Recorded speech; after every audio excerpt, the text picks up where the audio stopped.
గ్రంథమైన బైబిల్లో నుండి ఈ శుద్ధీకరణ కూడిక కొరకు దేవుడు సిద్ధపరిచిన లేఖనాన్ని మీకు తెలియచేస్తాను. కీర్తనల గ్రంథం 32వ అధ్యాయం మొట్టమొదటి వాక్యాన్ని నేను చదువుతాను. మీ పరిశుద్ధ గ్రంథాలు తెరిచి ఈ మాటలు మీరు చూడాలని కోరుతున్నాను. తన అతిక్రమములు పరిహారము నొందినవాడు, తన పాపమునకు ప్రాయశ్చిత్తము నొందినవాడు ధన్యుడు. యెహోవా చేత నిర్దోషి అని ఎంచబడినవాడు, ఆత్మలో కపటము లేనివాడు ధన్యుడు. చదవబడిన వాక్యంలోంచి ఒక్క మాట అందరూ నాతో చెప్పండి. తన అతిక్రమములకు పరిహారము నొందినవాడు, తన పాపములకు ప్రాయశ్చిత్తము నొందినవాడు ధన్యుడు. చప్పట్లు కొడుతూ ఒక్కసారి యేసయ్యకు బిగ్గరగా మహిమ చెల్లిస్తారా? ఓకే, ఈ వాక్యం ద్వారా దేవుడు మనల్ని బలపరచునుగాక. ప్రియులారా, చదవబడిన వాక్యంలోంచి ఒక్క మాట మీతో పంచుకుంటున్నాను. అతిక్రమ పాపము అనండి చాలు. ఆ ఒక్క మాట ఈ పూట మీ ఆత్మీయ జీవితాలకి వెలుగుమయముగా ఒక దైవికమైన ఆలోచన చేత మీ ఆత్మీయ జీవితాల్ని ప్రభు స్థిరపరచునుగాక. భక్తుడు దావీదు ఈ మాట సెలవిస్తూ ఉన్నాడు. తన అతిక్రమములకు పరిహారం పొందినవాడు, తన పాపములకు ప్రాయశ్చిత్తం నొందినవాడు కూడా ధన్యుడవుతాడు అని. ఈ శుద్ధీకరణ కూడికలో మీ ఆత్మీయ జీవితాలు సరిచేయబడాలి. కృప వెంబడి కృప మీరు పొందే బిడలుగా ఉండాలి. సంవత్సరం ప్రారంభించబడిపోయింది, అప్పుడే ఒక నెల గడిచిపోతూ ఉంది. రేపు రోజు ఒక క్రొత్త నెలలో మనం ప్రవేశించబోతున్నాం. ఈ శుద్ధీకరణ కూడికలో దైవ సన్నిధిలో కూర్చున్న మీతో ప్రభు అంటారు, తన అతిక్రమాలకి ప్రాయశ్చిత్తం నొందాలి, తన పాపములకు ప్రాయశ్చిత్తం నొందాలి. అలాంటి వారి జీవితం ఎంతో ధన్యకరంగా మారుతుంది అన్నాడు. ఈ పరిశుద్ధ బల్లను మనం సమీపించేటప్పుడు మనలో ఉన్న లోపాలు, మన ఆత్మీయ జీవితాన్ని ఏది దేవునికి దూరంగా చేసిందో ఆ విషయంలో ఎవరంతట వాళ్ళే శుద్ధి చేసుకుని పరిశుద్ధమైన దేవుని సన్నిధిని మరింతగా సమీపస్తులై అలాగూ చేసి ఈ బల్లను మనం సమీపిస్తే అది నిజంగా మనకి దీవెనకరంగానే ఉంటుంది. ఏమాత్రం పరిశుద్ధమైన బల్లను అయోగ్యంగా మనం సమీపించినా అది మనకి ఏమాత్రం ప్రయోజనకరంగా ఉండదు. కనుక ఇక్కడ భక్తుడు మాట్లాడుతూ అంటారు, ఎవరైతే తన అతిక్రమాలు, తన అంటే వ్యక్తిగతంగా, ఎవరంతటి వాళ్ళే వ్యక్తిగతంగా మనం ప్రాయశ్చిత్తం కొరకే దేవుని దగ్గర ప్రార్థన చేసుకుంటూ ఉండాలి. అందుకే దావీదు చాలా చోట్ల అంటాడు, ప్రభువా నీకు ఆయాసాన్ని కలిగించేది ఏదైనా నాలో ఉంటే తీసే ప్రభువా. నేను కూర్చుండటం నీకు తెలుసు, నేను పడుకోవడం తెలుసు, నేను నడవటం తెలుసు. ఎక్కడికి వెళ్ళినా ఆకాశ గగనాలకి నేను ఎక్కి వెళ్ళినా అక్కడ కూడా నీవు ఉన్నావు. భూమి అగాధ జలముల్లోకి వెళ్ళిపోయినా అక్కడ నీవు ఉన్నావు. నీకు మరుగైంది ఏముంది ప్రభువా అని తన జీవితాన్ని దేవుని ఎదుట ఒక శుద్ధి చేయబడిన, పరిశుద్ధపరచబడిన ఒక దైవికమైన క్రమానికి ఆయన అప్పగించుకుంటా ఉన్నాడు. ఈ రాత్రి దైవ సన్నిధిలో కూర్చున్న మీ అందరి యొక్క అతిక్రమ పాపాన్ని దేవుడు మన్నించి క్షమించి మరలందరినీ యోగ్యులుగా అర్హులుగా మార్చునుగాక. కుడి చేతుల పైకెత్తి ఒక్కసారి హల్లెలూయా చెప్తారా? ఆలోచించండి. దేవుని యొక్క ఆత్మీయ జీవితంలో మానవుని యొక్క జీవితాన్ని గురించి ఆలోచిస్తే దేవుడు చేసిన శిలువ త్యాగం ఎంత గొప్పదో మనకు అర్థమవుతుంది. అతిక్రమ పాపాలకి ప్రాయశ్చిత్తం ఎలా కలిగిందంటే యేసు రక్తం ద్వారానే. యేసు రక్తం ప్రతి పాపముల నుండి మనల్ని కడిగి పరిశుద్ధపరుస్తూ ఉంది. ఎప్పుడైతే యేసయ్య రక్తం మన కొరకు చెందించబడి అంత త్యాగం ఆయన చేశాడో, ఆ శిలువ రక్తం ద్వారా మన పాపాలకి క్షమాపణ దొరికింది, మన పాపములకు ప్రాయశ్చిత్తం దొరికింది. అందుకే ఆయన రక్తాన్ని మనం ఎప్పుడు కూడా సమీపిస్తూ ఉండాలి. యేసయ్య రక్తాన్ని, మన కొరకు అమూల్యమైన రక్తాన్ని ఆఖరి రక్తబొట్టు వరకు కార్చాడు. ఇంత గొప్ప త్యాగం ప్రభు సిలువలో చేసినప్పుడు ఆయన సిలువ ద్వారానే మనకి క్షమాపణ వచ్చింది. లేఖనాన్ని మనం అంత అధ్యయనం చేస్తే ఆయన సిలువ గొప్పతనాన్ని గురించి లేఖనం స్పష్టంగా చెప్తూ ఉంది. మనం ఇంకా సిలువకు శత్రువులు అయి ఉన్నామంట. సిలువకు శత్రువులై ఉండగా ఆయన మనల్ని ప్రేమించాడు. ఇంకా మన పాపముల చేత చచ్చిన వారమై ఉండగా ఆయన మనల్ని ప్రేమించాడు. ఇంకా ఆయనకి దూరంగా ఉండగా మనల్ని ప్రేమించాడు. ఎంత త్యాగం మన కొరకు ప్రభు చేశాడు. కనుక ఈ సిలువ త్యాగాన్ని ఈ రాత్రి మనం జ్ఞాపకం చేసుకుని మన అతిక్రమ పాపం, అందుకే సిలువ వేయబడిన విధానాన్ని మనం చూస్తూ ఉంటుంటే యేసయ్య మన కొరకు ఎలాగా గాయపరచబడ్డాడు, యేసయ్య మన కొరకు ఎంతగా సిలువను భరించాడంటే కొన్ని సందర్భాలను మీకు అర్థవంతంగా చెప్తాను. తల మీద మొండ్ల కిరీటాన్ని భరించాడు. ఎందుకు యేసయ్య తల మీద మొండ్ల కిరీటాన్ని మన కొరకు భరించవలసి వచ్చిందంటే తలంపుల ద్వారా చేసిన పాపము. ఇక్కడ మీరు కూర్చున్నారే కానీ మీ తలంపులు ఎక్కడెక్కడో ఆలోచిస్తూ ఉంటాయి. ప్రతి వ్యక్తి జీవితంలో హృదయ తలంపుల్లో కూడా ఏదో ఒక పాపం ఏలుబడి చేస్తూ ఉంది. అందుకే యేసయ్య సిలువ మ్రాను మీద ఆ సిలువ భరిస్తూ మొండ్ల కిరీటం, ఆ శిరస్సు మీద మొండ్ల కిరీటాన్ని భరించాడు. ఎందుకనంటే తలంపుల్లో చేసిన ఆ అతిక్రమ పాపాన్ని క్షమించుట కొరకే, భరించుట కొరకే ఆ సిలువ మ్రాను మీద దేవుడు చేసిన ఆ త్యాగం ఒక్కసారి నువ్వు గుర్తు చేసుకో. నీ తలంపుల్లో ఏ విధమైన అతిక్రమం దాగి ఉన్నది? ఎవరినైనా నీవు పలకరించేటప్పుడు, ఎవరినైనా వారితో మాట్లాడుతున్నప్పుడు, ఎవరితోనైనా సరే పరామర్శించినప్పుడు నీ తలంపులు ఎలా ఉంటున్నాయి? ఒకసారి నీ ఆత్మీయ జీవితాన్ని స్వపరీక్ష పరిశీలించేసుకునే ఈ యొక్క పరిశుద్ధ బలను మనం సమీపించాలి. అంత మాత్రమే కాదు, ఆయన సిలువ త్యాగాన్ని ఒక్కసారి మనం గమనిస్తూ ఉంటే కాళ్లలో మేకులు దిగ్గొట్టబడ్డాయి. ఎందుకు ప్రభు ఇంత త్యాగం చేశాడంటే కొన్నిసార్లు మన కాళ్ళు వెళ్ళకూడని స్థలాలకి పరిగెత్తుకుని వెళ్ళిన అనుభవాలు. ఆ రోజు నువ్వు అనుకునే ఉంటాం ఎక్కడికి వెళ్ళకూడదు అని అనుకుంటావు, కానీ అపవాది నిన్ను త్వరపెట్టి నువ్వు వెళ్ళకూడని స్థలాలకు కూడా అపవాది నిన్ను తీసుకుని వెళ్ళి పరిగెత్తుకుని వెళ్ళి పాపంలో పడిపోయినట్లుగా చేసిన ఆ అనుభవం, నీవు ఆ అతిక్రమం నీకు గుర్తొస్తే ఖచ్చితంగా దేవుని దగ్గర ప్రాయశ్చిత్తం కొరకు వేడుకుంటాం. అంత మాత్రమే కాదు, యేసయ్య సిలువను ఒకసారి మనం గమనిస్తే ఆయన చేసిన త్యాగము చేతుల్లో మేకులు దిగగొట్టబడ్డాయి. అంటే కొన్నిసార్లు చేతులతో చేయకూడని పనులు చేసి దేవునికి ఆయాసాన్ని కలిగించిన ఆ పాపం కూడా దేవుని దగ్గర ప్రాయశ్చిత్తం కలగాలి. ఇంకా చివరిగా చెప్పుకోవాలంటే ఆయన్ని ఒక బల్లెం తీసుకుని ప్రక్కలో పొడిచారు. హృదయం అన్నిటికన్నా చెప్పండి ఘోరమైనది, మోసకరమైనది.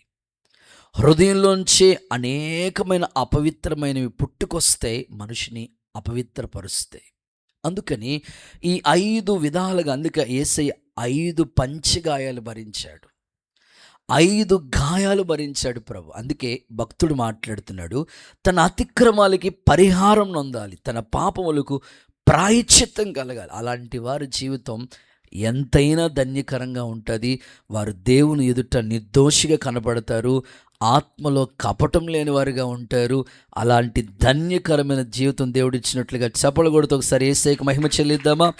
ఈ రాత్రి అలాంటి శుద్ధీకరణ యేసు నామములో మనందరికీ కలుగునుగాక. ఈ పూట నా ప్రశ్న ఏమిటంటే, దేవుని సన్నిధానమందు యేసయ్య రక్తంతో మనం కడగబడ్డాం, పాపాలు క్షమించబడ్డాయి, నమ్మి బాప్తిసం పొందాం, సంఘములో చేర్చబడ్డాం. కానీ ఇంకా ఏదో ఒక అతిక్రమ పాపం మనిషి మీద ఏలుబడి చేస్తూనే ఉంది. రక్షింపబడ్డాం, యేసయ్యను ఒప్పుకున్నాం, ఆయన ఆత్మ సంబంధమైన జీవితంలో అంటుకట్టబడి మలసబడుతున్నాం. అయినా ఏదో ఒక అతిక్రమ పాపంలో మనిషి పడిపోతూ ఉన్నాడు. ఈ రాత్రి నా ప్రశ్న ఏమిటంటే, అతిక్రమ పాపాలు పరిహారం నొందకపోతే వచ్చే నష్టం ఏంటో 3 విషయాలు మీ ముందుంచాలని ఆశపడుతున్నా.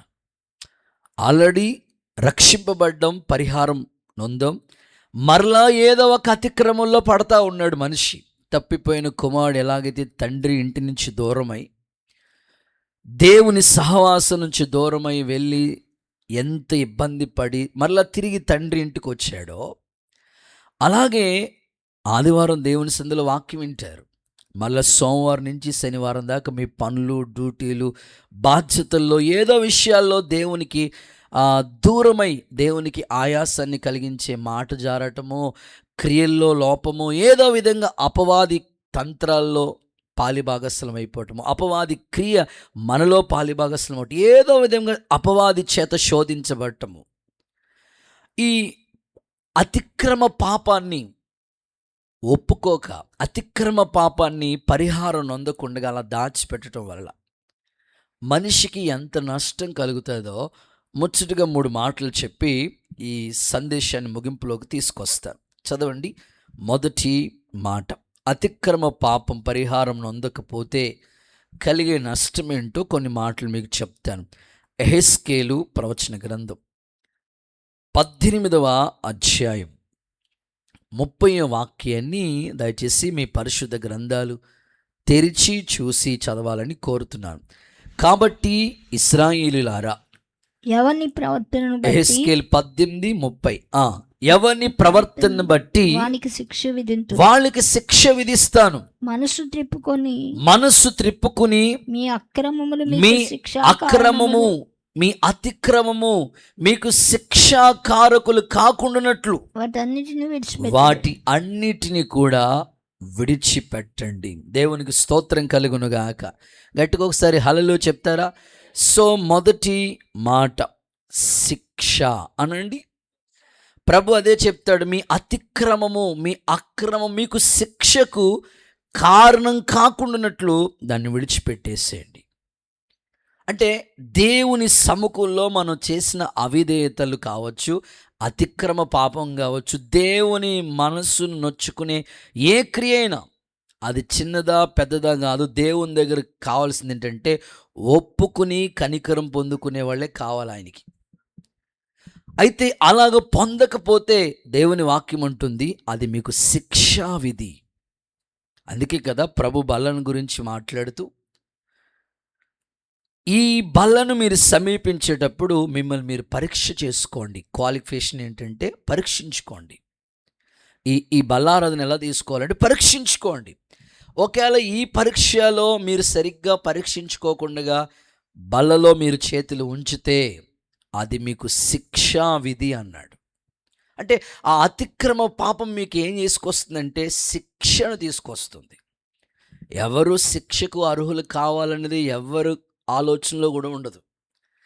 కానీ కొంతమంది ఆత్మీయ జీవితాన్ని మనం గమనిస్తే, వీళ్ళు మంచిగా ప్రార్థనకు వస్తున్నారు, మంచిగా పాటల్లో ఉన్నారు, మంచిగా భక్తి చేస్తున్నారు, మంచిగా దైవికమైన క్రమాలన్నిటిలో పాలుభాగస్తులు అవుతున్నారు, ఎందుకయ్యా వీళ్ళ మీదకి ఏదో ఒక శిక్ష వస్తుంది అనంటే వాక్యం చెప్తుంది అతిక్రమ పాపం అనేది వాళ్ళు ఇంకా ఒప్పుకోలేదట. మీ అతిక్రమము మీ పాపం మీకు శిక్షా విధిగా ఉండకున్నట్లు దాన్ని విడిచిపెట్టేసేయండి అన్నాడు. ఒకసారి అందరూ చేతులు పైకెత్తి ఒకసారి హల్లెలూయా చెప్తారా? దీంట్లో సరైన ఎగ్జాంపుల్ ఎవరైనా ఉన్నారంటే దావీదు. ఒకటే ప్రార్థన చేసుకుంటాడు ఆయన, ఈ సోపుతో నన్ను కడిగయ్యా, హిమము కంటే తెల్లగా మార్చయ్యా, నా అతిక్రమములు నీకు తెలిసే ఉన్నవి, నీకు మరుగైంది ఏముంది ప్రభా, నా అతిక్రమం నీకు బాగుగా తెలుసు నాయన అని ఆ కీర్తన, ఆ అధ్యాయం అంతా పశ్చాత్తాపంతో అడిగి దేవుని దగ్గర వేడుకున్న కీర్తనది. దావీదు యొక్క అతిక్రమాలు దేవుని ఎదుట ఒప్పుకోనంతసేపు అవి శిక్షగానే మారినాయి. ఎలాగో మీకు చెప్తాను. 7 రోజులు ఉపవాసం ఉన్నాడు దావీదు. ఎవరి కోసం చెప్పండి? తన కొడుకు బ్రతికించబడాలి అని 7 days ఫాస్టింగ్. అసలు ఒక పూట ఉపవాసం ఉండే భక్తులే కనబడట్లేదు. అలాంటిది 7 రోజులు భక్తుడు ఉపవాస ప్రార్థన చేసినప్పుడు దేవుడు కనికరించాలా లేదా? దేవుడు కటాక్షం చూపించాలా లేదా? దేవుడు మరలా ఒక అవకాశం ఇవ్వాలా లేదా? ఇవ్వలా.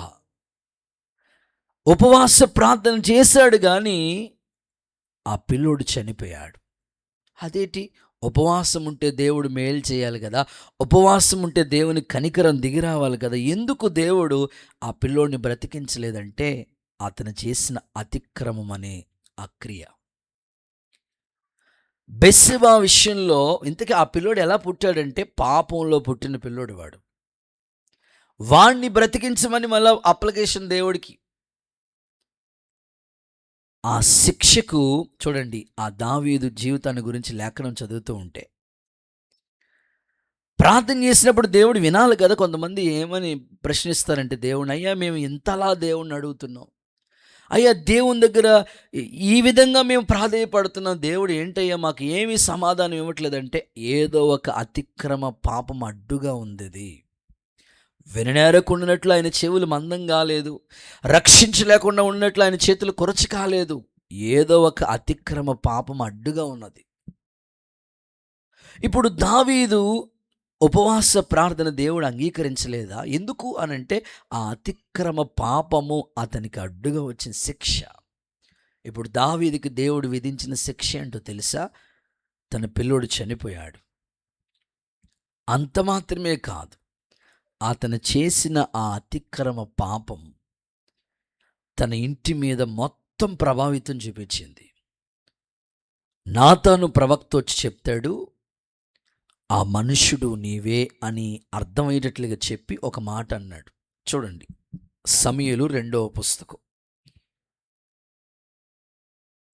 12వ అధ్యాయం 9-10 వాక్యాలు భక్తులు చదువుతారు. ఒకసారి నీవు యెహోవా విందాం. మాటను తృణీకరించి ఆ ఆయన దృష్టికి చెడుతనం చేసితివేమి? ఆ హిత్తీయుడగు ఉరియాను కత్తి చేత చంపించి అదిగో కత్తి చేత చంపించాడు, పాపం. నెక్స్ట్, అతని భార్యను నీకు భార్య అగునట్లుగా నీవు వేరే వాళ్ళ పట్టుకున్నావు. భార్యను తన భార్యగా చేర్చుకున్నాడు, పాపం. అమోనీయుల చేత నీవు అతని చంపించితివి కదా. ఓకే నీవు నన్ను లక్ష్యం చేయక ఓకే హిత్తీయుడగు ఉరియా భార్యను నీకు భార్య అగునట్లు తీసుకొని నందున ఓకే నీ ఇంటి వారికి సదాకాలం నీ యుద్ధము ఇంటి కలుగును. వాళ్ళకి సదాకాలం యుద్ధం కలుగుతుంది. నెక్స్ట్, మాట ఆలకించుము. యెహోవానగు నేను సెలవిచ్చిందేమనగా నీ నీ ఇంటి వారి మూలంగా నేను నీకు అపాయము. నీ ఇంటి వారికి యుద్ధాలు, నీ ఇంటి వారి మూలంగా అపాయము. నువ్వు చూస్తూ ఉండగానే నీ భార్యలను తీసి నీ చేరువానికి అప్పగించు. నువ్వు రాత్రి వేళ పాపం చేసా కానీ పగటి అందే నీకు ఇలా జరుగుతుంది అని చెప్పాడు. ఎంత బహుస్పష్టంగా అలా మాట్లాడుతూ ఉంటుంటే 13వ వచనం అంటాడు, నేను పాపం చేసిందని ఒప్పుకున్నాడు. హల్లెలూయా చెప్తారు ఒకసారి. ఇప్పుడు దావీదుకి ఒక శిక్ష, ఇంటి వారికి యుద్ధాలు, ఇంటి వారి ద్వారా అపాయం. ఇదంతటికి కారణం ఏంటి? దేవునికి హృదయానుసరుడు కదా దావీదు. దావీదు అసలు ఎన్ని పాటలు పాడేవాడు. దావీదు అంటేనే చాలా భక్తికి సంబంధించిన మంచి లక్షణాలు కనబడుతూ ఉంటాయి. అయితే ఇవన్నీ ఒక పక్కనైతే అతను చేసిన అతిక్రమకి శిక్ష. ఈ రాత్రి ఒకసారి మీరు మనసు పెట్టండి. మీ జీవితంలో మీరు భరిస్తున్న ఆ భారానికి కారణం ఏంటంటారు? మీరు అనుభవిస్తున్న ఆ బాధకి కారణం ఏంటంటారు? నాకు తెలిసిన ఒక సహోదరుడు బీఈడీ చేశాడు, కాలేజీలో ఉద్యోగం చేస్తున్నాడు, చాలా బాధ్యత కలిగిన వ్యక్తి, చిన్నప్పటి నుంచి సండే స్కూలు నడిపించిన వ్యక్తి, సండే స్కూల్ టీచర్గా పనిచేసిన వ్యక్తి, దేవునిలో సంఘంలో ఏ కార్యక్రమం వచ్చినా ముందుండి యాక్టివిటీస్లో అన్ని చక్కగా నడిపించే వ్యక్తి. వివాహం జరిగింది, ఒక్క పిల్లోడు పుట్టాడు. పిల్లోడు పుట్టిన తర్వాత ఆ పిల్లోడికి కంటిలో ఒక సమస్య ఏర్పడిపోయింది. అది ఎన్ని హాస్పిటల్కి తీసుకుని వెళ్ళినా డాక్టర్ గారు దానికి ఒకటే చెప్తున్నారు, దీనికి వేరే ఆప్షన్ లేదు. ఇతడు బ్రతికున్నంత కాలం ఆ మెడిసిన్ వాడాల్సిందే, జీవితాంతం మందులు వాడాలి. నేను మిమ్మల్ని అడుగుతున్నాను, మీ శిక్షకి కారణం ఏంటి? మీరు భరిస్తున్నారు కదా, మానసికంగా కృంగిపోతున్నారు కదా, ఎవరికి చెప్పుకోకుండా కొన్నిసార్లు లోపల కుమిలిపోతున్నారు కదా, దీనికి కారణం ఏంటి? ఏదో ఒక అతిక్రమ శిక్ష. అది దేవుని దగ్గర అయినా మీరు పశ్చాత్తాప హృదయంతో, సరిచేయబడిన మంచి మనస్సాక్షితో, ఈ సోపుతో కడిగయ్యా, ఈ మమ్మ కంటే తెల్లగా మార్చు ప్రభా అని అడిగితే ఆయన దగ్గర నిజంగా కనికరం ఉంది. దేవుని దగ్గర ఖచ్చితంగా కనికరం దొరుకుతుంది. అయితే ఈ పూట నువ్వు చేయగలిసింది ఏంటంటే, ఆ శిక్ష నీ మీదకి రాకుండా యేసయ్య ఎదుట ప్రాయశ్చిత్తం, యేసయ్య ఎదుట పశ్చాత్తాపం, అదే దేవుడు కోరుకునేది. యేసు నామములో అలాంటి హృదయాంతరంగంలో పశ్చాత్తాపం మీకు కలుగునుగాక. ఆదాము జీవితం కూడా మీరు చూడండి, ఏదైనాలో ఎన్ని సౌకర్యాలు ఇచ్చాడు దేవుడు.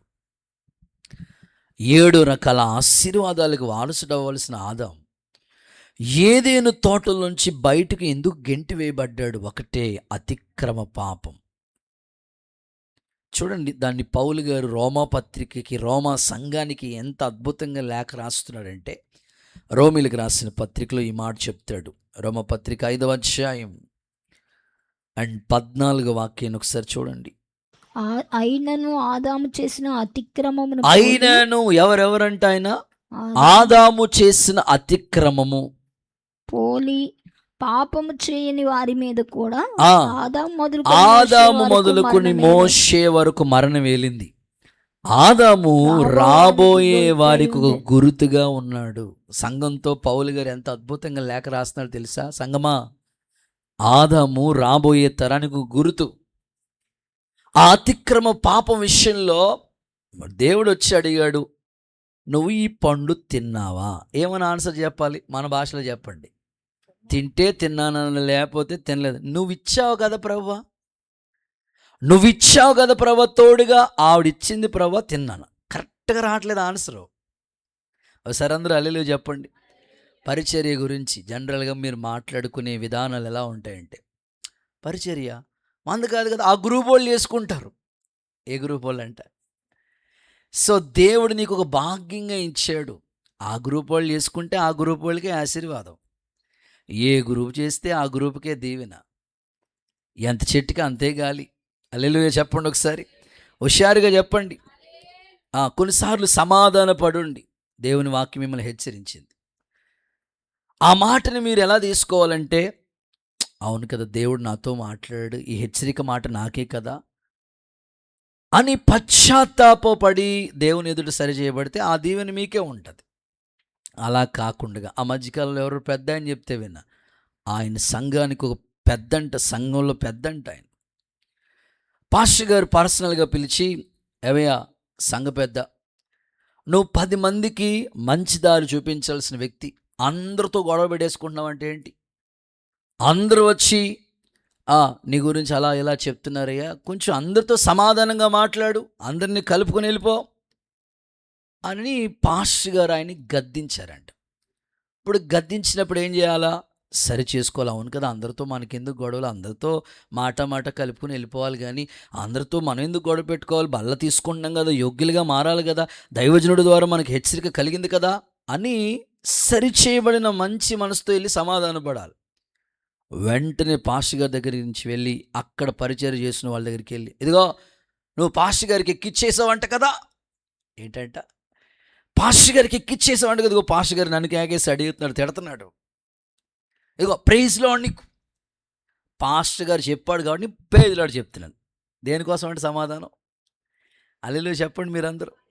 పాస్టర్ గారు చెప్పినందుకు కాదు, నీ అంతరంగంలో పశ్చాత్తాపం వస్తే ఎవరితోనైనా నువ్వు సమాధానంగా ఉంటావు.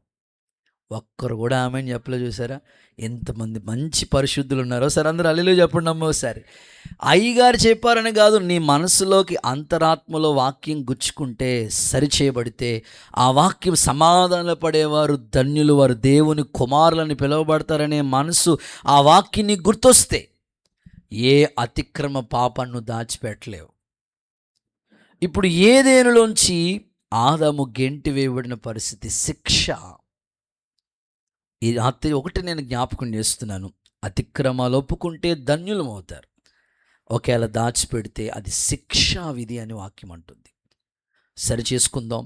తలంపుల్లో ఏ పాపం ఉందో, క్రియల్లో, మాటల్లో దేవునికి నచ్చని క్రియ ఏదైతే ఉందో ఆయన దగ్గర ఒప్పుకుందాం, పశ్చాత్తాపడదాం. దేవుని కనికరం మీ మీదకి దిగివచ్చునుగాక. హల్లెలూయా చెప్పండి. రైట్, రెండో మాటలోకి వస్తుంది. సెకండ్ వన్, అతిక్రమ పాపాన్ని ఒప్పుకోకపోతే, ప్రాయశ్చిత్తం కలగకపోతే మన పరిస్థితులు ఎలా ఉంటాయి బ్రదర్ అని అంటే, చూడండి సామెతల గ్రంథంలో ఈ మాట చదివిస్తాను. 28వ అధ్యాయం అండ్ 13వ వాక్యాన్ని మీకు అందరికి తెలిసిన కంఠస్థ వాక్యం ఇది. అతిక్రమములు దాచిపెట్టినవాడు అతిక్రమాలు దాచిపెట్టినవాడు వర్ధిల్లడు, వాటిని ఒప్పుకుని దాన్ని ఒప్పుకునేవాడు విడిచిపెట్టేవాడు కనికరాన్ని పొందుకుంటాడు. చాలు. రెండవ మాట ఏమిటంటే వర్ధిల్లలేము, వర్ధిల్లడు. ఎంతగా వర్ధిల్లాలని ప్రయత్నించిన వర్ధిల్లలేమంట.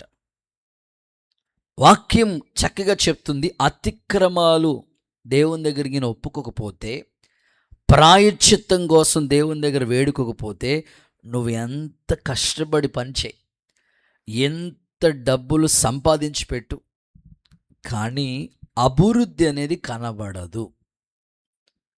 అక్కడ ఎంత చక్కగా చెప్తున్నాడు చూడండి, అతిక్రమాలు దాచిపెట్టేవాడు వర్ధిల్లడు. అయితే దాన్ని ఒప్పుకుని విడిచిపెడితే కనికరం మాత్రం, దేవుని కనికరం నీ మీద దిగొచ్చేస్తుంది. ఒకసారి అందరూ హల్లెలూయా చెప్తారా?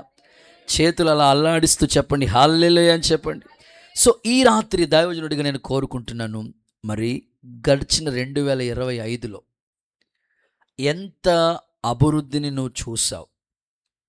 ఒకవేళ 2026 ఒక నెల రోజులు అయింది. నేను ఇందాక కూర్చుని ఈ నెల రోజుల్లో ఏమేం కార్యక్రమాలు చేశాను, దేవుని పనులు ఏమేమి చేశాను, ఎంత ఖర్చు పెట్టాము, ఏమేమి క్రియలు జరిగినాయని నేను డైరీ రాస్తూ ఉంటాను. అవన్నీ ఒకసారి రీబ్యాక్, ఒకసారి అన్నీ చూసుకుంటా ఉన్నాను. జనవరి నెలలో ఏం జరిగింది, 1వ తారీఖు ఎప్పుడు చికెన్ వేసేవాళ్ళం, దేవుడి దయవల్ల 1వ తారీఖు మేకలు వేసాం. జనవరి 1వ తారీఖు ఎంత ఖర్చు అయ్యింది భోజనాలకి రాసిపెట్టిండి ఒకసారి చూసుకున్నాను. మరలా వెంటనే జనవరి 12వ తారీఖు వచ్చింది. ఏంటది? పగలు సేవకులు కూటం జరిగింది, భోజనాలకు వచ్చి అంత అయింది. రాత్రికి ఆల్ నైట్ సేవకులు ఎవరైనా వచ్చారంటే వాళ్ళని ఒట్టి చేతులతో పంపకూడదు కదా, అవన్నీ చూసుకున్నాను. మళ్ళీ జనవరి 26వ తారీఖు యూత్ మీటింగ్, పగలు భోజనాల కార్యక్రమం ఎంత ఖర్చు అయింది, రాత్రి మళ్ళా సంఘం ప్రార్థన, వచ్చిన సేవకులకి. ఈ విధంగా అన్నీ నేను జనవరి నెలంతా ఒకసారి రీబ్యాక్ అలా ఓపెన్ చేసి డైరీ గురించి చూసుకుంటా ఉన్నాను. మరి ఫిబ్రవరి నెల ఏం చేయాలి ప్రభా, ఈ 1వ తారీఖులో మేము ప్రవేశిస్తున్నాం, మా ఎదుట శక్తికి మించిన కార్యక్రమాలు నువ్వు పెట్టావు అని లాస్ట్ ఇయర్ జనవరి నెలలో జరిగిన కార్యక్రమాలు ఒకసారి చూసుకున్నాను. దేవుడు గత సంవత్సరం కంటే ఈ సంవత్సరం చేసిన కార్యాలు చూసినప్పుడు కొంచెం గ్రోత్ పెరిగినట్లే అనిపించింది.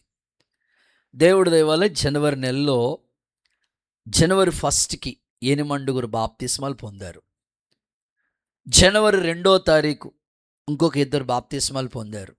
జనవరి 26వ తారీఖు ఆ నోయిలన్నకి ఎన్నిసార్లు చెప్పాను, పొందరా బాబు అంటే ఎవ్వరు, నేను మాత్రం పొందనని అలా వచ్చి కూడా వెళ్ళిపోతూ వచ్చి సడన్గా దారిలో మారు మనసు వచ్చేసింది. దేవుడికి స్తోత్రం చెప్పండి.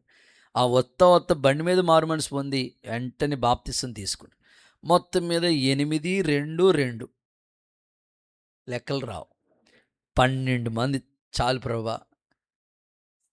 12 నెలలకి 12 మంది కావాలని నేను అడిగాను. ఒక్క నెలలో ఇచ్చిన ఈ ఆశీర్వాదం చాలు నాయన. ఇంకా మా ఎదుట ఇంకా శక్తికి ఈ అభివృద్ధి అనేది వర్ధిల్లటం, ఆత్మలో వర్ధిల్లటం. నాకు 12 ఆత్మలు దేవుడు నాకు ఇచ్చాడు, సంతోషం. సేవ ఈ నెలంతా ఈ కార్యక్రమాలు జరిగినాయి, సంతోషం ప్రభా. భక్తి విషయాల్లో ఈ విధమైన అభివృద్ధిని కలుగజేస్తావు. మా బిడ్డల విషయాల్లో కూడా ఈ అభివృద్ధి కనబడాలి. వారు ఈ విషయాల్లో, వారి యొక్క ఆర్థిక విషయాల్లో ఎంత అభివృద్ధి, గ్రోత్ వచ్చింది వచ్చినట్లుగా అయిపోతుంది, ఏదైనా అయిపోతుంది. కానీ నీ జీవితంలో అభివృద్ధి అనేది కనబడతా ఉండాలి. నువ్వెంత సంపాదించినా సరిపోదు, కానీ అభివృద్ధి అనేది కనబడాలి. వచ్చింది వచ్చినట్లుగా అయిపోతుందా, ఏమైనా అభివృద్ధి అనేది కనబడుతుందా అనేది మీరు ప్రశ్నించుకోండి. ఒకవేళ ఆ అభివృద్ధి అనేది కనబడట్లేదంటే ఏదో ఒక అతిక్రమ పాపం ఉన్నది. అది కోపమైన కావచ్చు, పాపమైన కావచ్చు, అబద్ధాలైనా కావచ్చు, అసమాధానమైన కావచ్చు, దేవుని మనసుకు నచ్చని క్రియ ఏదైనా కావచ్చు. ఈ రాత్రి ఒక్కసారి మీ ఆత్మలో పరీక్షించుకోండి. నిజమే కదా ప్రభా, ఒక నెల అయిపోయింది, అభివృద్ధి ఎంత? ఈ రాత్రి దేవుని సందులో మీరు ఒక తీర్మానంతో ప్రార్థన చేసుకోండి. నా ప్రార్థన, మీరు అంతకంతకు అభివృద్ధిలోకి వచ్చుదురుగాక. ప్రియుడా, నీవు ఆత్మలో వర్ధిల్లితే అన్ని విషయాల్లో సౌఖ్యంగా ఉంటాం. యెరూషలేమును ప్రేమించువారు వర్ధిల్లుతారని దేవుని వాక్యంలో రాయబడి ఉంది. అయితే ఇంకా ఆ అభివృద్ధి అనేది నెల అయిపోయినా నీకు ఆ అభివృద్ధి కనబడలేదంటే ఏదో ఒక చిన్న అతిక్రమం ఒకవేళ దాచిపెట్టవేమో, అది దేవుని దగ్గర ఒప్పుకుందాం. మీరు ఆకాని గురించి చూడండి. ఈ పట్టణం చాలా చిన్నదే, ఈజీగా వాళ్ళు గెలుపు రావాలి, సాధించాలి విజయం, కానీ వాళ్ళ చేతిలో ఓడిపోయారు. ఎందుకు అని, ఇలా జరిగిందని యెహోషువ ఏం చేశాడంటే నెత్తి మీద బూడిద వేసుకుని ఏడుస్తూ ఉన్నాడు. బూడిదలో కూర్చుని ఏడుస్తూ ఉన్నాడు. దేవుడు అంటాడు, నువ్వెందుకు ఏడుస్తావు? మీ టీంలో ఒకడున్నాడు, వాడు దాచిపెట్టేశాడు గుడారంలో. అవునా, చీట్లు వేసినప్పుడు ఆకాను పేరు వచ్చింది. ఒక్కసారి మీరు మనసు పెట్టండి, వీళ్ళకి ఈ పట్టణం మీద ఎందుకు అపజయం వచ్చిందంటే వన్ మ్యాన్, ఒక్కడు చేసిన అతిక్రమ పాపం అందరి మీదకి వచ్చింది. ఇంకో మాటలో చెప్పిన, కుటుంబం అంతటికి చుట్టుకుంది. చాలామంది తండ్రులు ఏమనుకుంటారంటే, నేను బాగుండాలండి, నేను ఎలా ఉన్నా పర్లేదండి, నా పిల్లోడు బాగుండాలని అనుకుంటారు. లేదండి, మీ ఎఫెక్ట్ పిల్లల మీద ఖచ్చితంగా ఉంటుంది. తల్లిదండ్రులకి మరలా రిపీట్గా చెప్తున్నాను, మీ ఎఫెక్ట్ ఖచ్చితంగా పిల్లల మీద పనిచేస్తుంది. తల్లి ప్రభావం పిల్లల మీద పనిచేస్తుంది, తండ్రి ప్రభావం పిల్లల మీద పనిచేస్తుంది. అందుకే దేవుని దగ్గర మీరు కనికరం కోసం ప్రార్థన చేసుకోవాలి. అయ్యా, ఈ ఈ ఈ అభివృద్ధి అనేది మాకు కనబడనివ్వు. మీరు చాలామంది మీలో పనిచేసే వాళ్ళు ఉన్నారు, డ్యూటీలు చేసుకునే వాళ్ళు ఉన్నారు, చిన్న చిన్న వ్యాపారాలు చేసుకునే వాళ్ళు ఉన్నారు, చేస్తున్నారు. కానీ ఆ అభివృద్ధి ఎందుకు కనబడట్లేదంటే ఏదో ఒక అతిక్రమం అనేది అడ్డుగా ఉన్నది. అది ఈ రాత్రే మీరు దేవుని దగ్గర ఒప్పుకోండి, కనికరం కోసం వేడుకోండి, దేవుడు మీకు సహాయము చేయునుగాక. ఒక్కసారి చేతులు ఎత్తి ఒక్కసారి హల్లెలూయా చెప్తారా? బైబిల్లో ఒక రాజు చరిత్ర మీ ముందు పెడతా. ఆ రాజు వర్ధిల్లలేకపోయాడంట. ఎందుకు వర్ధిల్లలేకపోయాడంటే అతని అతిక్రమమే తనకు అడ్డుగా వచ్చిందంట. చదువుదాం. దినవృత్తాంతాల 2వ గ్రంథం 28వ అధ్యాయం 22వ వాక్యాన్ని ఒక్కసారి చదువుదాం. దినవృత్తాంతాల 2వ పుస్తకం 28వ అధ్యాయం 22వ వాక్యం. మందు అతడు యెహోవా దృష్టికి మరీ అధికముగా, ఆపత్కాలంలో కూడా మరీ ఎక్కువగా అతిక్రమాలు జరిగించాడంట. సాధారణంగా ఆపద వచ్చినప్పుడైనా చూసి, అయ్య బాబోయ్ ఈ ఆపద వచ్చింది కదా, ఇలా చేయకూడదని ఎవరికైనా కొంచెమైనా భయం వస్తుంది. ఆపద వచ్చిన కొలు ఇంకెక్కువైపోతాడంటే రెచ్చిపోతాడంటే మనోడు. చదివక్క. అట్లు చేసిన వాడు ఎక్కువ అధికముగా అతిక్రమాలు జరిగించిన అట్లు చేసిన వాడు ఆ ఆహాజు రాజే. ఒకసారి అందరూ హల్లెలూయా చెప్తారా? ఈ ఆహాజు రాజు గురించి దేవుని వాక్యం ఏమంటుందంటే, ఎక్కువ అతిక్రమాలు చేశాడు. అతను చేసిన అతిక్రమాల గురించి ఒక ABC అని 3 మాటల్లో క్లుప్తంగా చెప్పాలంటే, యథార్థంగా ప్రవర్తించలేదు. అతను చేసిన అతిక్రమం ఏదంటే యథార్థంగా ప్రవర్తించలేదు. మిమ్మల్ని అడుగుతున్నాను, దేవుడే ఈ మాట మిమ్మల్ని అడుగుతున్నారు. యథార్థవంతులు వర్ధిల్లుతారని లేఖనంలో ఉంది కదా. ఇతడు జీవితంలో వర్ధిల్లకపోవడానికి కారణం యథార్థంగా ప్రవర్తించలేదు. మీరు ఆ అధ్యాయంలోనే 1st వచనంలో ఉంటుంది ఆ మాట. 28:1 ఉంటుంది, యథార్థంగా ప్రవర్తించలేదన్నాడు. బి, దేవుని మందిర తలుపులన్నీ మూసేశాడు. దేవుని మందిర తలుపులన్నీ మూసేశాడు. దీన్ని మీకు ఆత్మీయంగా చెప్తున్నాను. మరి మీ హృదయం అనే తలుపు తెరవబడిందా? మీ ఆత్మీయ జీవితంలో వర్ధిల్లకపోవడానికి ఈ ఆహాజు రాజు చేసిన క్రియ ఏంటంటే దేవుని మందిరాలన్నీ తలుపులు కూడా అన్నీ మూసేశాడు. నేనంటాను, దేహమే దేవుని ఆలయం అండి. ఈ హృదయం ఎప్పుడు తెరిచి ఉండాలి. ప్రభా, నువ్వేం మాట్లాడతావు ఆ మాటకి నేను విధేయత చూపిస్తాను, నీ మాటకి నేను ఖచ్చితంగా చెవియొగ్గుతాను. ఏ విధం చేతనైనా అలాంటి హృదయం ఎవరికైతే ఉంటుందో వెంటనే దేవుడు అంగీకరిస్తాడండి. ఆమెన్ చెప్పండి. సి, దేవునికి కోపాన్ని పుట్టించాడు. దేవునికే కోపం వచ్చిందంట. ఇప్పుడు సాధారణంగా మనిషికి కోపం వస్తేనే ఇంట్లో పరిస్థితులన్నీ వేరేగా ఉంటాయి. మా తాతయ్య గారు 20 ఎకరాలు చూసుకునేవాడు, పొలాలన్నీ కూడా. అంత స్ట్రిక్ట్గా ఉంటాడు. ఇంట్లో ఎవరైనా తేడా వచ్చిందంటే మొత్తం అందరిని కూడా ఎత్తాడు. ఒక్కడ చిన్న తప్పు చేస్తే ఇంట్లో వాళ్ళందరికీ వాయింపే. ఇప్పుడు మనిషికి కోపం వస్తే ఇలా ఉంటే మరి దేవుడికే కోపాన్ని పుట్టించే క్రియలు చేశాడంటే ఎక్కడ వర్ధిల్తాడు చెప్పండి? ఓసారి అందరూ హల్లెలూయా చెప్తారా? ఇంకాస్త గట్టిగా హల్లెలూయా చెప్తారా? కనుక ఈ రాత్రి దైవజనుడిగా నేను కోరుకుంటున్నాను, దేవుని కోపం, ఇంకో మాటలు చెప్పాలంటే దేవునికి కోపాన్ని పుట్టించే క్రియలు మనం చేయకూడదు. అలా చేయటం అది మనకి అభివృద్ధిని తీసుకురాదు. ఇంకో మాటలు చెప్పాలంటే మీ ఆత్మీయ జీవితం ఎలా ఉండాలంటే, అమ్మో వీళ్ళు నిజంగా దేవుని దయ పొందిన బిడలు, వీళ్ళు నిజంగా దేవుని కనికరం కోసమే వేడుకునే వాళ్ళు అనేటట్లుగా మీ గురించి సాక్ష్యం వినబడాలి. అలాంటి కృప దేవుడు మీకు ఇచ్చునుగాక. ఒకసారి అందరూ హల్లెలూయా చెప్పండి. ఇంకొక సంభవం మీకు చెప్తాను, ఒక సంభవాన్ని మీకు చెప్తాను. మన గురించి ఎవరైనా మన గురించి మాట్లాడుకోవాల్సిన సందర్భం ఏదొచ్చినా వారిలాగే మన గురించి మాట్లాడుకోవాలి. పలానా సహోదరుడు ఈ మధ్య అసలు కనపట్లేదు, 2-3 వారాల నుంచి అసలు కనపట్లేదు, ఎక్కడికి వెళ్ళిపోయాడు, ఊరెళ్ళాడా, లేకపోతే వాళ్ళ ఇంట్లో పరిస్థితులు బాగాలేదా, ఏంటి 2-3 వారాల నుంచి మందిరానికి దూరమైనట్టున్నాడు ఆ సహోదరుడు అని మన గురించి ఆలోచించే స్థితిలోనే ఉండాలి ఎవరు మాట్లాడుకున్నా. అంతేగాని పలానా సహోదరుడు రావట్లే, చేడు ఇరిగిపోయిందిరా బాబు అనుకోకూడదు. స్తోత్రం చెప్పండి ఒకసారి. అలా మన గురించి పొరపాటున ఎవ్వరు మాట్లాడుకోకూడదు. మన మీద ఎప్పుడు అందరికీ దయే రావాలి, అందరికీ కనికిరమే రావాలి. మరి ప్రాముఖ్యంగా దేవుడికి ఇంకా మనం దగ్గర అవ్వాలి. ఒకసారి అందరూ ఆమేన్ చెప్పండి. దేవుని కోపం మన మీదకి రాకూడదు. దేవుని కోపం, దేవుని ఉగ్రత మన మీదకి వస్తే అది చాలా ప్రమాదకరమైంది. ఈ రాత్రి దైవజనుడిగా నేను ఆశిస్తున్నాను, మనమందరం అన్ని విషయాల్లో వర్ధిల్లే కృప ఈ నెలలో దేవుడు మీకు ఇచ్చునుగాక. శ్రేష్టమైన కృపకు మిమ్మల్ని పాత్రులుగా మార్చునుగాక. కొంతమంది అంటారు, అయ్యగారు ఒకప్పుడు మండామండి, ఒకప్పుడు వెలిగించబడ్డామండి, ఇప్పుడు ఏమేమైపోయామో ఆరిపోతున్నావు ఏంటమ్మా? నీ జీవితం ఒకప్పుడు కాదు. దేవుడు నీ అభివృద్ధి అందరికీ తేటగా కనబడుతూనే ఉండాలి. ఒకప్పుడు వెలిగాము కాదు, ఎప్పుడు నువ్వు వెలుగుతూనే ఉండాలి. ఒకప్పుడు వర్ధిల్లాయమండి, ఒకప్పుడు డెవలప్ అయ్యామండి అని కాదు, ఎప్పుడు ఆ అభివృద్ధి అలా జరుగుతూనే ఉండాలి. యేసయ్య అలాంటి దీవెనల చేత మిమ్మల్ని కప్పునుగాక.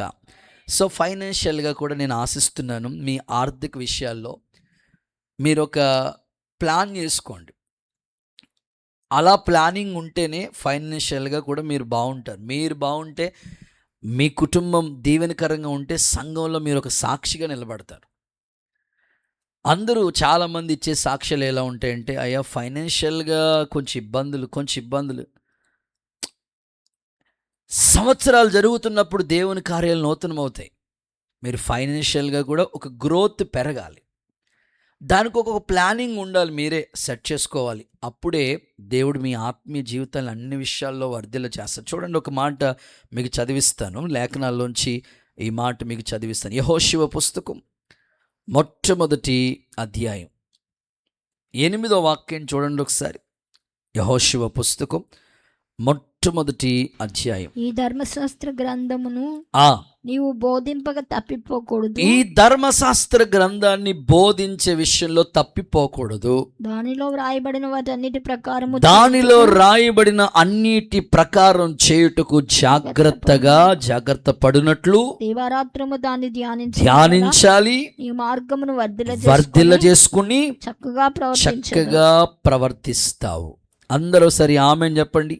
7వ వచనంలో చెప్తున్నాడు చూడండి, నీవు నడుచు మార్గము చక్కగా ప్రవర్తించినట్లు కుడికి గాని ఎడమకు గాని తొలగకూడదు.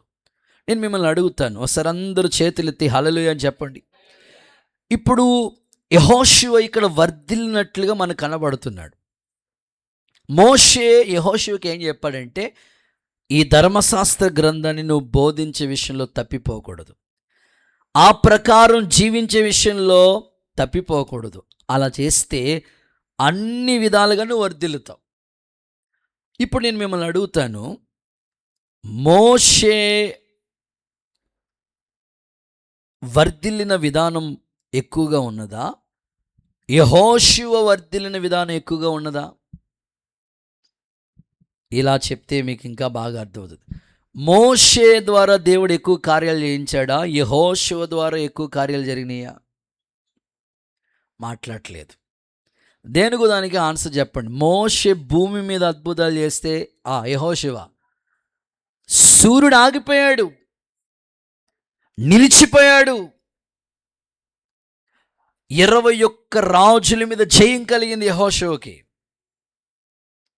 నువ్వు బ్రతుకు దినముల్లో ఏ మనుషుడు నీ ఎదుట నిలవలేడని చెప్పాడు దేవుడు. నేను నా ఇంటోళ్ళు యెహోవాను సేవించదమన్న వాగ్దానం యెహోషువ పట్ల నెరవేరిపోయింది. యెహోషువ మోషేని గౌరవించినట్లే నిన్ను గౌరవిస్తారు. మోషే ద్వారా అద్భుతాలు జరిగినట్లు యెహోషువ ద్వారా కూడా అద్భుతాలు జరిగినాయి, ఎక్కువ జరిగినాయి. అలా యోర్దాను ఏకరాశిగా నిలిచిపోయింది. మందసాన్ని మోస్తున్న యాజకులు అలా అరికాలు పెడితే ఆగిపోయింది. ఇప్పుడు మోషే కన్నా యెహోషువ అభివృద్ధి ఎక్కువ కనబడుతుంది. నా ప్రార్థన, మీ ఆత్మీయ జీవితంలో దేవుని వాక్యాన్ని ఏ విధంగా మీరు పాటిస్తున్నారు? వింటున్నారు, కరెక్టే, బాగా వింటున్నారు. కానీ పాటించే విషయంలో, అనుసరించే విషయంలో ఎక్కడో మీరు వాయిదాలు వేస్తున్నారు. ఎక్కడో మీ ఆత్మీయ జీవితం త్రొట్టిల్లుతుంది. అందుకే అభివృద్ధి అనేది కనిపించటం లేదు. దేవుడు తరం తర్వాత తరం రెట్టింపు అభిషేకం ఎక్కువ చేశాడు. వెళ్ళి కొలది తగ్గిపోతుంది అని ఎక్కడ దేవుడు మహిమ తగ్గిపోతుందని ఎక్కడ రాయలేదు. వెళ్ళి కొలది మహిమ పెరగాలి. భక్తి విషయాల్లో కూడా మోషే తర్వాత నెక్స్ట్ జనరేషన్, జాషువా జనరేషన్లోకి వచ్చినప్పటికీ వర్ధిల్లటం ఎక్కువైంది. కారణం ఏమిటంటే మోషే కన్నా యెహోషువ భక్తి రెట్టింపయింది కదా. ఈ సంవత్సరం మీరు దేవుని దగ్గర ప్రార్థన చేసుకోండి. ప్రభా, 2025లో కొన్ని విధాలుగా మేము అభివృద్ధిని చూసాం. ఇటు శారీరకంగా, ఆత్మీయంగా, భౌతిక విషయాల్లో అభివృద్ధి ఇంకా ఎక్కువ అవ్వాలి కానీ తగ్గకూడదు ప్రభా. అలాగ మా భక్తి జీవితాన్ని కట్టుకోవడానికి, మేము వర్ధిల్లడానికి మరింతగా నీకు కృపనివ్వండి అయ్యా అని దేవుని దగ్గర యెహోషువలాగా గుడారుల్లోకి వెళ్ళి ప్రార్థించే బిడ్డలు కావాలి. యేసయ్య మీకు అలాంటి కృపను అనుగ్రహించునుగాక. ఒకసారి అందరూ ఆమేనని చెప్పండి. రైట్, చివరి మాట, ఆఖరి మాట చెప్పి ముగిస్తాను. చదువుదాం ఈ మాట. దేవుని సన్నిధానమందు అతిక్రమాలు పరిహారం నొందకపోతే ఎంత నష్టం కలుగుతుందో 3వ మాట కూడా చెప్పి ముగింపులోకి వస్తాను. యెహెజ్కేలు ప్రవచన గ్రంథం 39వ అధ్యాయం 24వ వాక్యాన్ని చూడండి. యెహెజ్కేలు గ్రంథం 39వ అధ్యాయం 24వ వాక్యం. వారి అపవిత్రతను బట్టి అతిక్రమ క్రియలను బట్టి నేను వారికి పరాన్ముఖుడనై వారికి ప్రతీకారం చేసి తిని. చాలు. మూడవది, దేవుడు తన ముఖం తిప్పుకుంటాడు. పరాన్ముఖుడనై అంటే దేవుడు వాళ్ళకి ముఖం తిప్పేసుకున్నాడంట. అంటే అతిక్రమ పాపం నువ్వు పరిహారం నొందకపోతే నీకొచ్చే నష్టం ఏంటో తెలుసా? దేవుడు ముఖం తిప్పేసుకుంటాడు. ఒకసారి అందరూ చేతులు ఊపుతూ ఒకసారి హల్లెలూయా చెప్తారా? ఒక్క నిమిషం మీరు ఆలోచించండి. మనుషులే ముఖం తిప్పేసుకుంటే మీ చుట్టాల ఇంటికి వెళ్ళారు, మీరు మీ బంధువుల ఇంటికి వెళ్ళారు, మీరు కావలసిన వాళ్ళ ఇంటికి వెళ్ళారు, మీరు వచ్చిన 2 తలుపులు వేసేసుకుని ముఖం తిప్పేసుకున్నారని ఎంత బాధ కలుగుతుంది మీకు? అలాంటిదంట దేవుడు ముఖాన్ని తిప్పేసుకుంటాడంట. మీకు ఇంకా బాగా అర్థం అవటం కోసం చెప్తాను. ఒకసారి చేతులు ఎత్తొక్కసారి హల్లెలూయా చెప్తారా? బీటెక్ చదువుతుందో పాప. మామూలుగా స్టడీస్ కోసం తండ్రి ఎంత కష్టపడతాడు. పిల్లలు బాగా ఈ విషయం మీరు అర్థం చేసుకోవాలి. ఒక బిడ్డను చదివించాలంటే ఆ తండ్రి కష్టం ఎంత ఉంటుందో చూడండి. కాలేజీ ఫీజులు కట్టాలి, పుస్తకాలు, ఆ తర్వాత ప్రాజెక్ట్ వర్క్లు, అమ్మో చాలా అన్ని విధాలుగా తండ్రి ఏది తక్కువ చేయకుండా చూసుకుంటాడు ఆ తండ్రి ఆ పాపని. కొడుకులు ఎవరు లేరు, ఉన్నదో ఒక్కగానో ఒక కూతురే. బీటెక్ చదివిద్దాం, మంచిగా చదివిద్దాం అనుకుని తండ్రి ఆశపడ్డాడు, చదివిస్తూ ఉన్నాడు. సరిగ్గా సాయంకాలానికల్లా కాలేజీ బస్సు ఇంటికి వచ్చేస్తుంది. ఆ రోజు బస్సు వచ్చింది కానీ బస్సులో ఈ అమ్మాయి రాలేదు.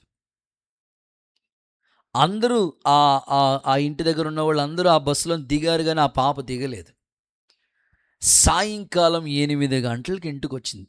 5:30కి ఇంటికి రావాల్సిన పాప 8:30కి ఇంటికి వచ్చింది. రావటమే అరుగు మీదనే కూర్చున్నాడు కానీ ఆ అమ్మాయి వస్తే ముఖం చూపించట్లేదు, ముఖం తిప్పేసుకుని ఉన్నాడు. డాడీ ప్రైజ్ లార్డ్ అంటుంది, ఏం పట్టించుకోవట్లేదు. డాడీ అసలు ఏం పట్టించుకోవట్లేదు. వచ్చిన తర్వాత తిన్నావా, ఉన్నావా, ఎలా జరిగింది ఈరోజు క్లాసు, ఏమి ఒక్క మాట కూడా అనట్లేదు. వెళ్ళిపోయి అట్టే ఇంట్లో పడుకున్నాడు, ఒక్క మాట కూడా అడగలేదు. ఉదయకాలం మళ్ళీ ఇదే సిచ్యువేషన్, ముఖం తిప్పేసుకున్నాడు. ఒకసారి ఆలోచించండి, ఆ ఇంట్లో ఆ పాప ఉండగలదా? ఒక్కగానొక కూతురు, అన్నీ బాగా చూసుకున్న ఆ తండ్రి ముఖమే ఆ పాపకు చూపించట్లేదంటే ఎంత మనోవేదన ఉంటుంది. కూర్చున్నప్పుడు ఇంకా సాయంకాలం, ఆ మరుసటి రోజు సాయంకాలం అడుగుతున్నాడు, ఏమ్మా ఎందుకని లేటుగా వచ్చావు? డాడీ వాస్తవంగా మా స్నేహితులతో పాటు నేను రావాలి, కానీ ప్రాజెక్ట్ వర్క్ ఉండిపోయింది డాడీ, అందుకని మళ్ళా ఈ వర్క్ అంతా చేసుకుని వచ్చిన, అందుకు లేట్ అయింది. చూడండి, ఆ అమ్మాయి వాళ్ళ ఇంటికి లేటుగా వచ్చినందుకే తండ్రి ముఖం చాటేసుకున్నాడంటే మనం దేవుని విషయాల్లో ఎన్నిసార్లు లేట్ అయిపోతుంది మనకి. దేవుని కార్యాలు చేసే విషయంలో ఎంత ఆలస్యం చేస్తున్నాం.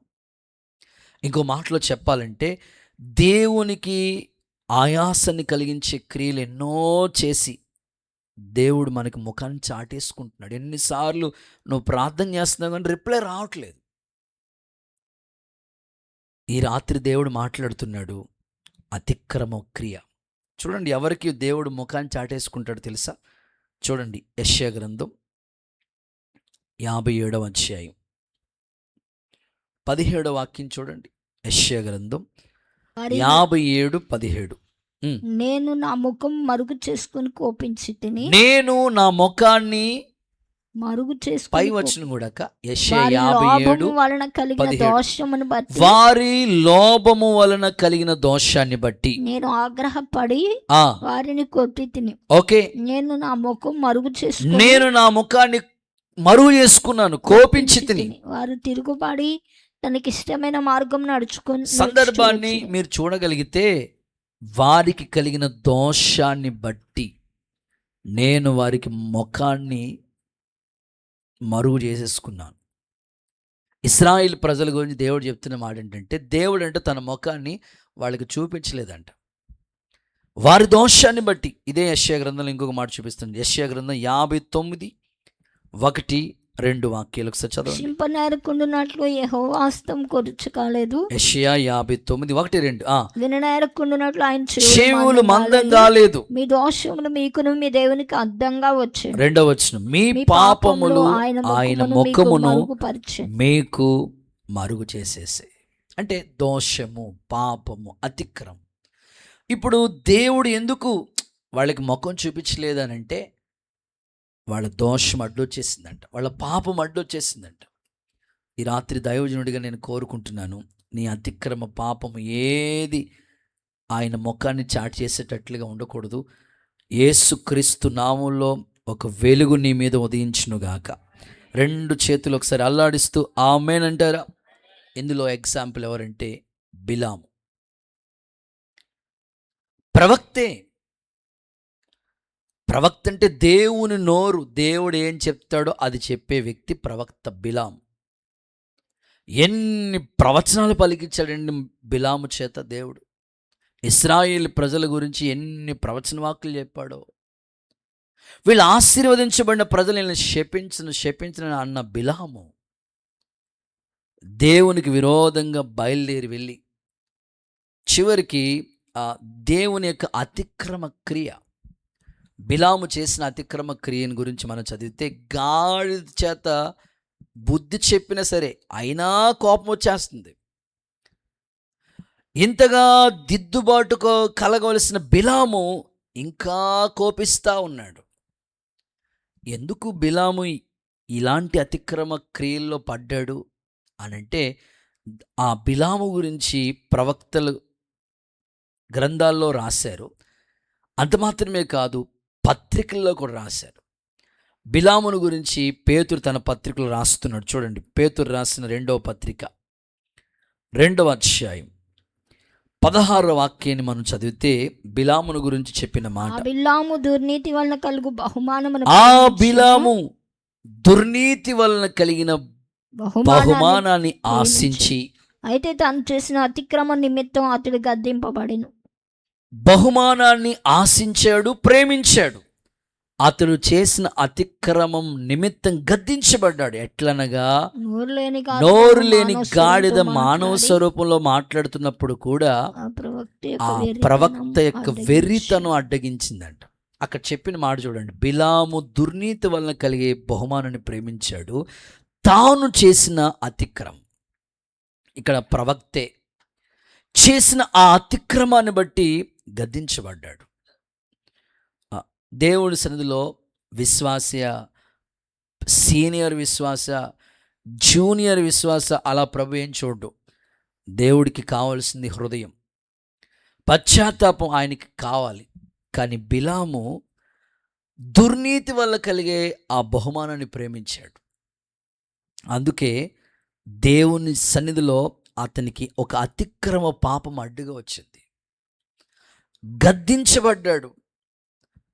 ఈ రాత్రి దైవజనుడిగా నేను కోరుకుంటున్నాను, కొన్నిసార్లు మన జీవితంలో ఇన్ని సంవత్సరాల నుంచి నేను భక్తి చేస్తున్నాను కదా, నేను అసలు ఏమనుకుంటున్నా ప్రభా, నేను సీనియర్ విశ్వాసిని ప్రభా అని కొన్నిసార్లు మన సీనియర్టీ కనబడతా ఉంటుంది. దేవుడికి సీనియర్టీ కాదుదండి, సిన్సియర్టీ చాలా కావాలి ఆయనకి. ఆమేనని చెప్పండి ఒకసారి. ఆయనకి కావాల్సింది నిజంగానే నువ్వు ఎంత సిన్సియర్టీగా భక్తి చేస్తున్నావు అనేది ఒక్కసారి ఆయన పరిశీలిస్తూ ఉంటాడు. ఒకసారి మనం చక్కగా దేవుడు మెచ్చేటట్లుగా మన జీవితాన్ని కట్టుకుంటే, దిద్దుకుంటే ఖచ్చితంగా సరి చేయబడతాం, నూతనపరచబడతాం. అలాగ దేవుని కృపలో మనం సరి చేయబడదుము గాక. ఇంకో మాటలో చెప్పాలంటే, భక్తిహీనత అనేది వచ్చిందంటే ఆ భక్తిహీనత మనిషిని అతిక్రమంలో తీసుకెళ్ళిపోతుందండి. బిలాము ప్రవక్తే కాదన్ను, కానీ భక్తిహీనత, ఆ భక్తిహీనత అతన్ని ఏం చేసిందంటే దుర్నీతి వలన కలిగే ఆ బహుమానం మీదకి మనసు వెళ్ళిపోయేటట్లుగా చేసింది. ఆ అతిక్రమం తనకి అడ్డుగా వచ్చేసింది. ఈ రాత్రి ఈ ఉపవాస శుద్ధీకరణ కూడికలు దేవుడు మీ నుంచి కోరుకుంటుంది సంపూర్ణ శుద్ధీకరణ కలుగునుగాక. హుషారుగా ఆమేనని చెప్పండి. మీకు కావాలంటే ఈ మాట కూడా చదివిస్తాను. 36వ కీర్తనలో ఈ మాట చెప్తూ ఉన్నాడు. భక్తిహీనత అనేది మనలోనికి రాకూడదు అని మాట్లాడతాడు. 36:1 భక్తిహీనుల హృదయములో అతిక్రమం దేవోక్తి వలె పలుకుచున్నది, వారి దృష్టి ఎదుట దేవుని భయం బొత్తిగా లేదు. చూడండి, అక్కడ మాట్లాడే మాట చూడండి, భక్తిహీనుల హృదయంలో అతిక్రమం. ఒకసారి అందరూ హల్లెలూయా చెప్తారా? అంటే అతిక్రమం అనే ఆ పాపం అంటే భక్తిహీనత. నేను మరలా చెప్తాను, మనం చేసే భక్తి క్వాలిటీ తగ్గకూడదు. మీరు ఒకసారి హల్లెలూయా చెప్పాలి. భక్తిలో క్వాలిటీ తగ్గకూడదు. ప్రతి దాంట్లో క్వాలిటీ చూస్తారు కదండి. బట్టలు కొనాలి, ఎంత క్వాలిటీ కావాలి. ఆ తర్వాత ఇల్లు కట్టాలి, ఎంత క్వాలిటీగా కట్టాలి. ఏదైనా ఒక వస్తువు కొనాలి. నేను అనుకుంటాను, టమాటాలు ఎన్ని రోజులు తింటారండి? ఒక్క పూట టమాటా కోసం ఎన్నిసార్లు చూస్తారో వాటిని. బెండకాయలు ఒక్క పూట భోజనం కొరకు ఎన్నిసార్లు టెస్టింగో. కానీ భక్తి విషయంలో మాత్రం ఏం టెస్టింగ్ ఉండదు. ఇవాళ శనివారం ఉపాసి ప్రార్థన, వెళ్ళకపోతే పాటర్ గారు అడుగుతారు, వెళ్ళిపోయి దండేసుకుని కనపడవందనాలు, అంతే అయిపోయి. అది నిజంగా భక్తిహీనత. పాస్టర్ గారు అడుగుతారని కాదు కదా, ప్రభు అడుగుతాడనే భావన నీకు రావాలి. అయ్యో ఉపవాసం ఉండాలి ఈరోజు, అయ్యో ఖచ్చితంగా మన మనసుకు వచ్చేయాలి. అది శుద్ధీకరణ కలగాలి, మనసులోకి వచ్చేయాలి ఆ భావన. ఇంకో మాటలో చెప్పాలంటే, శుద్ధీకరణ కూటంలోనే కనబడి మిగతా ఉపవాస ప్రార్థనలో కనబడలేదనుకో, నిజంగా అది భక్తిహీనతే. నీకు సంవత్సరాలు అయ్యే కొలది భక్తి ఎక్కువ అవ్వాలి, కానీ హీనత కాకూడదు. దేవుడు నీ నుంచి కోరుకున్నది ఏంటంటే భక్తిహీనత రానివ్వద్దు. అది వచ్చిందంటే ఆ అతిక్రమం ఉంటుంది. బిలాములో భక్తిహీనత కనబడుతుంది, అందుకే ఆ అతిక్రమ పాపం అడ్డొచ్చేసింది. ఒకసారి అందరూ చేతులు ఊపుతూ బిగ్గరగా హల్లెలూయా చెప్తారా? ఇంకాస్త గట్టిగా చెప్తారా? నేను దేవుడి దయ వల్ల ఇదే ఫస్ట్ టైం, ఎప్పుడూ వెళ్ళలేదు ఆ ప్రాంతాలకి. ఫస్ట్ టైం నేను ఈ ప్రాంతాలన్నీ చూడటానికి దేవుడు ఒక అవకాశం ఇచ్చాడు అనుకోవాలంతే. ఫస్ట్ లంబసింగ్ అనే ప్రాంతానికి వెళ్ళాను. వెళ్ళటమే నర్సీపట్నం నుంచి అలాగ మేము వెళ్ళాం. వెళ్ళిన తర్వాత తెల్లవారిపోతుంది. మేము వెళ్ళినప్పటికీ 2:30. సో అక్కడ ఫ్రెష్ అవ్వటానికి రెడీ మొత్తం మీద వెళ్ళటానికి సిద్ధమవుతున్నాం. బ్రేక్ఫాస్ట్ చేసుకుని వెళ్దాం అనుకుని వచ్చాం. వచ్చిన వెంటనే అక్కడ కింద, ఆ కొండ కింద ఒక చర్చ్ ఉంది. కొండ పైకి వెళ్ళాలన్నమాట. వెళ్ళినోళ్ళు తెలుస్తుంది. కొండ పైకి వెళ్ళాలి. అక్కడికి మన వాహనాలు ఏమీ కూడా పంపించరు. అక్కడి నుంచి వాళ్ళ జీపులు ఉంటాయి. వాళ్ళ వాహనం మీద మేము కెమెరాలు పెట్టుకుని అన్నీ పెట్టుకుని పైకి వెళ్తా ఉన్నాం. పైకి వెళ్ళిన తర్వాత కూడా అక్కడ ఒక చర్చ్ ఉంది. కొండ కింద ఒక చర్చ్ ఉంది. చెప్పండి, మీరు చాలా సీరియస్గా ఉన్నారు కాబట్టి చెప్తాను. కొండ పైన ఒక చర్చ్ ఉంది. నిజంగా కొండ ఎక్కడం చాలా కష్టం. మామూలుగా కూర్చుంటేనే చాలా చాలా ఇబ్బందికరంగా ఉంటుంది. అంతగా వాళ్ళకి భలే అలవాటు అయిపోయింది అనుకుంటా. సో మంచు 9 అయిపోయినా మంచు, 10 అయిపోయినా మంచు కురుస్తూనే ఉంది. నేను నేను వెళ్ళాను, కానీ మన మనసులంతా ఇక్కడ అమలాపురం మీదే ఉంది. దేవుడికి స్తోత్రం చెప్పండి. ఎందుకంటే రోజుకొకరు వికెట్ తినేస్తున్నారు. దేవుడికి స్తోత్రం, బరియల్ కార్యక్రమం అంటున్నారు, అక్కడ అంటారు, ఎట్లా జరుగుతుందిరా బాబు పరిచర్య అని. నా మనసు అంతా ఇక్కడే ఉంది.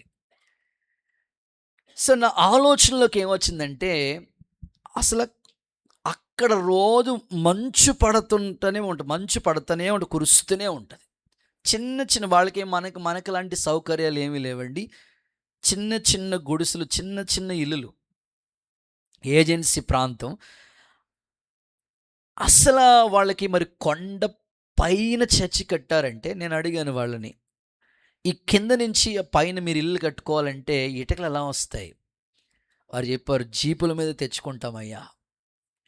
చాలా కష్టం. ఒకసారి నేను వెళ్ళినందుకు బాబు మళ్ళీ వెళ్ళలేం బాబు అనిపించిందా. ఇంకొక లొకేషన్ ఉంది, అక్కడికి వెళ్దాం బాబు, ఆ కొండ నేను ఎక్కలేను ఎవరు అన్నాను. ఒకసారి చూసాం కదా చాలు. అసలు వీళ్ళు అంత కొండ పైకి వెళ్ళి అక్కడ మందిరం ఎలా కట్టారు, అక్కడ ఎలాగ ఆత్మలు సంపాదించారు, అక్కడ సేవ ఎలా స్టార్ట్ చేశారు, నా మైండ్లో ఆలోచనలు వస్తున్నాయి. మళ్ళీ కొండ కింద ఒక చర్చ్ ఉంది. సో ఈ అడవి ప్రజలకి, ఏజెన్సీ ప్రాంతంలో ఉండే వాళ్ళకి వీళ్ళ మధ్యలోకి ఒక సేవకుడు వెళ్ళి వాళ్ళకి సువార్త చెప్పి, మేము బ్రేక్ఫాస్ట్ చేయడానికి వెళ్ళినప్పుడు వాళ్ళు చెప్తున్నారు, అయ్యా మేము దేవుణ్ణి నమ్ముకున్నాం అన్నారు వాళ్ళు. అంతా అయిపోయిన తర్వాత మమ్మల్ని చూసి మీరు సేవకులా అన్నారు. అవునయ్యా, సో మేము కూడా దేవుణ్ణి నమ్ముకున్న ప్రైజ్ లార్డ్ అన్నారు. సరే అని చెప్పి అక్కడ ఆ కొండ ప్రాంతాల్లో ఇంచుమించు 240 సంఘాలు ఉన్నాయంట. స్తోత్రం చెప్పండి. ఇంచుమించు ఒక 500 సండే స్కూల్ టీచర్లు ఉన్నారంట. వాలంటీర్లు చాలామంది ఉన్నారంట. నేను అనుకున్న, నా మనసులోకి వచ్చిన ఆలోచన ఏంటంటే, కొండ ప్రాంతాల్లో ఎంత కష్టపడి వాళ్ళు సేవ చేశారు. విశ్వాసులు, వాళ్ళకి సరైన సౌకర్యాలు లేవు, మంచు కురుస్తూనే ఉంటుంది, ఎప్పుడు అంత కూలింగ్ వాతావరణం.